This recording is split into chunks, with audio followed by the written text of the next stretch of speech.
परवा मुंबईला हिंदू मुसलमानांची दंगल झाली. का झाली, कशासाठी, कारण परंपरा भाग वेगळा. पण त्या दंगलीचा फायदा उठून एका मुस्लिम मोहल्ल्यामध्ये काही गुंड होते. त्याच मुस्लिम मोहल्ल्यामध्ये आणि 25 एक लावण्यखनी युवती होती. देखणी आरसपणी बस बघावं आणि बघतच राहावं इतकी लावण्यखनी.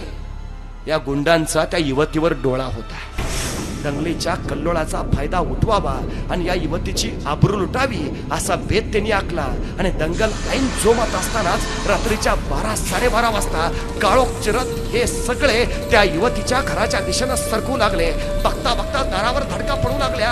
आतली युवती बावरली, शहरली, घाबरली. खिडकीतनं बघितलं, गुंड दिसले. इरादा ध्यानी आला. जशी जीवाच्या आकांताने पळत सुटली. मुंबईच्या रस्त्यावर रात्री 12-12:30ला बेभानपणे पळते. गुंड पाठलागावर आहे. तिला कळून चुकलं, या गुंडांच्या तावडीत तर सापड तर आपल्या आबरूची लखतर इथं रस्त्यावर टांगली जातील. बेभान पळतीये, जीवाच्या आकांताने काळोख चिरत धावतीये. धावता धावता एका बोळात शिरली. बोळातल्या एका घरात तिला उजेड दिसला. दफाप त्या उरानं दारा पुढे आली. दार ठोठावलं. दार उघडलं गेलं. दारात उभा होता ऐन तिशीचा एक हिंदू युवक.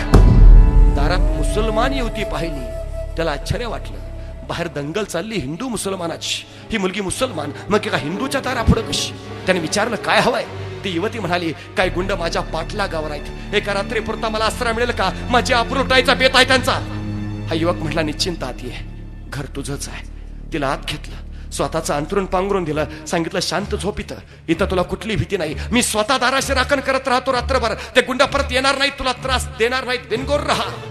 ती युवती झोपी गेली. हा दाराशी राखण करत बसला. ते गुंड परत येणार नाहीत, त्या युवतीला त्रास देणार नाहीत. पण राखण करता करता डोक्यात विचार आला, बाहेर दंगल चालली हिंदू मुसलमानाची. ही मुलगी मुसलमान, मी हिंदू. मग एका हिंदूच्या घरात तिने आसरा मागितलाच कसा?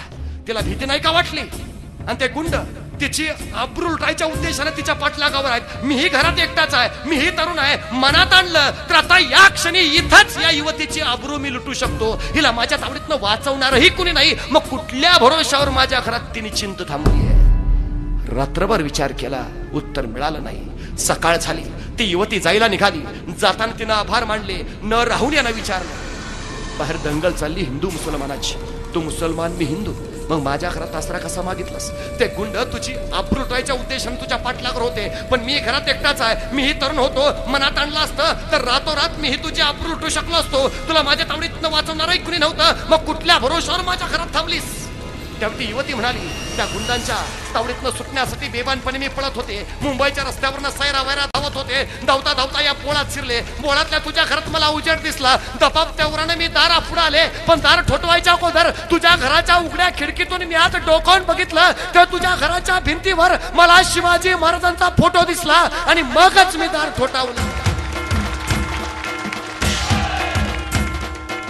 कारण मला माहिती आहे, ज्या घरात शिवाजींचा फोटो आहे त्या घरात कोणाच्याही आबरूला धोका नाही. गेल्या 350 वर्षानंतरही माझ्या राजाबद्दल जनमानसांच्या मध्ये जी प्रतिमा आहे ती ही प्रतिमा आहे.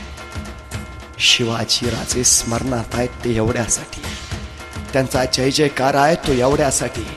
त्यांच्या विचारांचा जागर आहे तो सुद्धा एवढ्यासाठी. मी मराठी भाषेतला शिवाजी आहे.